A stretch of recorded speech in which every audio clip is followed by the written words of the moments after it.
Selamat bertemu kembali dalam pembelajaran online pada hari ini. Pada hari ini kita akan mempelajari Smart Art di dalam PowerPoint. Smart Art adalah diagram yang telah ada dan siap untuk digunakan.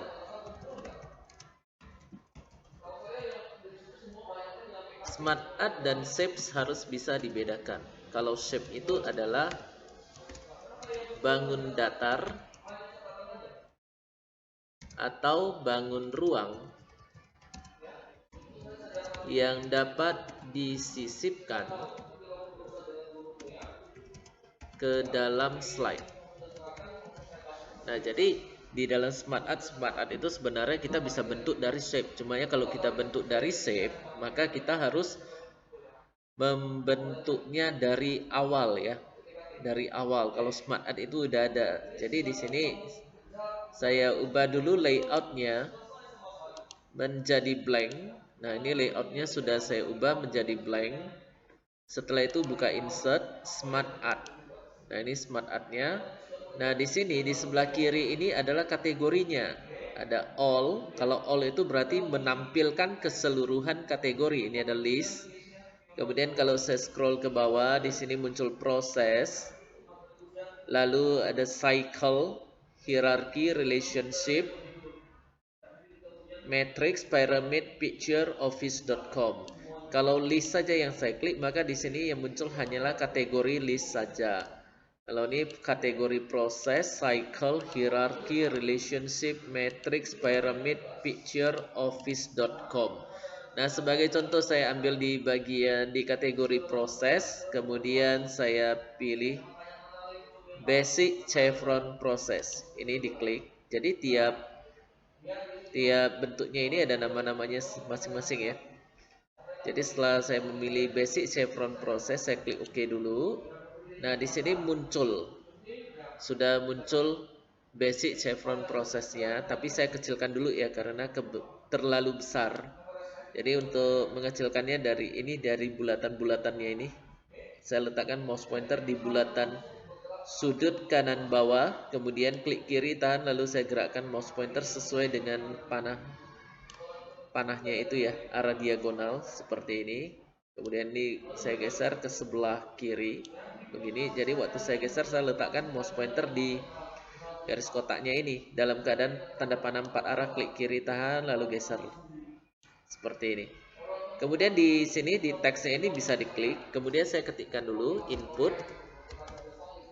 Kemudian yang kedua ini saya klik, saya ketikkan proses. Kemudian yang ketiga ini saya klik, kemudian saya ketikkan output. Nah, sekarang saya akan ubah warna di dalam kotak input. Jadi saya klik di kotak input dulu supaya muncul bulatan-bulatan kotak input. Kemudian saya buka di formatnya. Ini ada shape fill-nya. Sebagai contoh ya, saya klik more fill colors standar. Misalkan saya pilih yang ini hijau yang terang ini, kemudian klik OK. Selanjutnya saya akan mengubah warna garis kotaknya. Tadi kan warna di dalam kotak. Sekarang warna garis kotaknya dari shape outline, more outline colors. Misalkan saya pilih warna merah ini. Setelah itu saya agak tebalkan garis kotaknya. Saya buka dulu shape outline, weight-nya ini. Sekarang saya pilih 1,5 poin.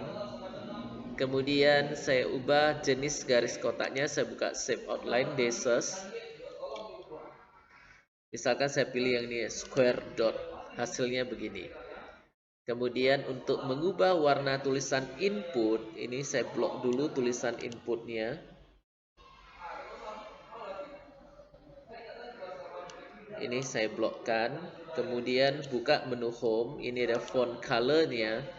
Misalkan saya pilih purple, hasilnya begini. Lalu saya klik kotak proses. Kemudian saya buka format, shape fill.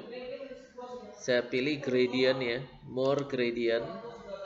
Nah, di sebelah kanan ini muncul panel format shape-nya. Di bagian fill saya pakai gradient fill. Preset gradientnya saya ubah. Misalkan saya ambil yang ini saja, top spotlight accent 4. Hasilnya begini. Tipenya saya ganti aja menjadi rectangular. Kemudian directionnya, misalkan saya pilih yang ini from top left corner, hasilnya gini. Selanjutnya yang mau saya ubah shape outline-nya, saya buka dulu more outline colors, misalkan saya pakai warna yang ini. Kemudian oke kan. Yang sekarang mau saya ubah ini, warna tulisan proses. Saya blok dulu kata proses, saya buka home. Font colornya saya ubah, saya buka dulu more colors ya. Misalkan saya pilih warna yang ini. Udah saya oke kan. Nah, ini udah berubah. Selanjutnya saya klik kotak output ini, saya buka formatnya, shape fill, kemudian tekstur. Misalkan saya pilih yang ini ya, bouquet. Nah, begini. Kemudian saya ubah warna garis kotaknya, saya buka shape outline, more outline colors. Misalkan saya pilih warna ini. Kemudian oke kan. Lalu saya blok kata output. Saya buka home, font colornya saya buka. Lalu more colors, misalkan saya pilih warna ini. Saya klik OK dulu. Nah, sekarang sudah ada perubahannya. Nah, beginilah cara untuk mengubah shape fill, shape outline, dan font colornya ya. Sebagai contoh ya, saya klik kotak input, saya buka format, ini ada shape effect-nya, ini juga bisa diberikan. Contohnya di kotak input saya berikan shadow, ini ada shadow option-nya, ini ada preset-nya. Sebagai contoh saya ambil yang ini, perspektif upper left. Jadi muncul bayangannya di sini di sebelah kiri itu, kiri bawah. Colornya saya ubah, misalkan saya pakai purple. Kemudian transparansinya saya kecilkan supaya warna bayangannya jelas. Ini masih saya perkecil. Nah, ini hasilnya. Kemudian di kotak proses saya buka dulu shape effect. Kemudian saya berikan reflectionnya ya. Misalkan saya ambil yang ini saja, tight reflection 8 point offset. Kemudian saya klik di kotak output, saya buka shape effect, saya berikan glow. Misalkan saya ambil yang ini, glow 11 point blue accent color 5. Hasilnya begini. Kemudian saya buka shape effect, glow, more glow colors. Ini more colors. Saya buka dulu standar. Kemudian misalkan saya pakai yang ini saja. Kemudian saya oke kan. Hasilnya begini. Nah, inilah glow-nya. Kemudian saya klik lagi di kotak input ya. Misalkan saya ubah, saya mau berikan ini soft edge-nya. Saya akan perlembut. Misalkan saya pakai 2.5-nya ini, begini hasilnya. Kemudian saya klik di kotak proses. Saya buka shape effect-nya. Ini ada bevel-nya. Misalkan saya ambil yang bentuk ini, convex. Hasilnya begini. Kemudian saya klik di kotak output, saya buka shape effect-nya, saya berikan 3D rotation-nya ya. Sebagai contoh saya ambil yang ini saja, perspektif below. Hasilnya gini. Nah, begini cara memberikan semua shape effect-nya ya. Ini saya geser dulu. Kemudian saya akan munculkan smart art yang lain. Saya klik di tempat kosong dulu ya. Saya buka insert, smart art. Kemudian saya pilih kategori relationship. Ini saya scrollkan dulu ke bawah. Yang mau saya pakai ini, basic fan. Ini saya klik, kemudian saya klik OK. Nah, di sini basic fan-nya sudah muncul. Lalu saya kecilkan dulu. Ini saya kecilkan. Kemudian saya geser ke sebelah kanan, jadi mouse pointer saya letakkan di garis atas ini ya. Sebenarnya bukan cuma garis atas yang boleh kita gunakan. Mau gunakan garis yang bawah juga boleh, mau garis yang sebelah kiri ini juga boleh, mau garis yang sebelah kanan juga boleh. Yang penting tanda panahnya 4 arah ya. Klik kiri tahan, saya geser dulu. Kemudian yang mau saya hilangkan lingkaran atas ini. Saya klik dulu lingkaran atasnya. Kemudian tekan tombol delete ya. Tombol delete. Jadi tombol delete ini untuk menghapus objek.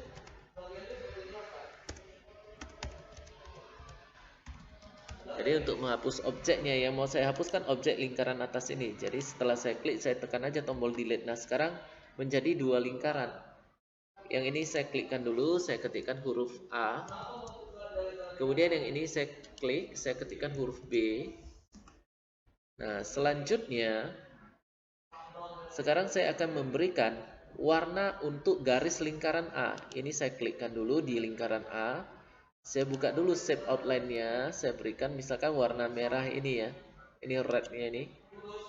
Kemudian saya klik di lingkaran B. Sekarang saya berikan warna garis lingkarannya. Saya buka dulu shape outline, misalkan saya pakai yang ini, dark blue. Hasilnya gini. Setelah itu saya klik di lingkaran A. Sekarang saya mau hilangkan warna di dalam lingkaran A. Saya buka shape fill. Untuk menghilangkan warna pakai perintah no fill. Kemudian saya klik di lingkaran B. Untuk menghilangkan warnanya buka shape fill, kemudian no fill, begini. Lalu saya akan memberikan keterangan lain untuk lingkaran A dan B-nya. Jadi saya butuh text box. Saya buka dulu insert text box. Saya gambarkan dulu text box-nya di sini. Nah, fontnya saya ubah ya. Fontnya di sini kan masih Calibri. Jadi saya ubah menjadi Times New Roman. Kemudian font size-nya 18 tetap saya gunakan. Saya berikan di sini 10. Kemudian posisi angka 10 ini supaya bagus, ini saya blok dulu, saya aktifkan center. Kemudian di lingkaran B saya juga munculkan text box-nya, insert text box. Ini saya munculkan dulu. Kemudian fontnya saya ubah menjadi Times New Roman. Font size-nya tetap 18. Kemudian saya aktifkan dulu center. Kemudian saya ketikkan 8. Nah, kemudian saya munculkan satu lagi text box, insert text box. Saya letakkan di sini ya, di daerah irisan ini. Begini. Kemudian saya ubah fontnya menjadi Times New Roman, font size-nya 18, saya aktifkan center. Kemudian saya ketik angka 5. Nah, begini. Jadi di sini sudah ada perpaduan dari Smart Art dengan text box ya. Nah, jadi untuk menyatukan Smart Art dengan text box ini, maka caranya gini. Untuk menyatukannya, mouse pointer di posisi ini, klik kiri, tunggu ya di sini, klik kiri tahan, lalu gerakkan mouse, kurungkan dulu ini. Seperti ini, dikurung dulu objeknya ini. Kalau sudah dikurung, buka di formatnya, kemudian pilih group dan pilih perintah group untuk menyatukan. Jadi kalau udah disatukan ini waktu kita geser ya sekalian tergeser semua yang ini ya. Nah, beginilah cara untuk menyatukan. Untuk memisahkan, buka kembali grup, pilih ungroup seperti ini. Jadi sekarang saya satukan kembali. Nah, beginilah untuk membuat Smart Art di dalam PowerPoint. Sampai bertemu kembali dalam pembelajaran online selanjutnya. Terima kasih.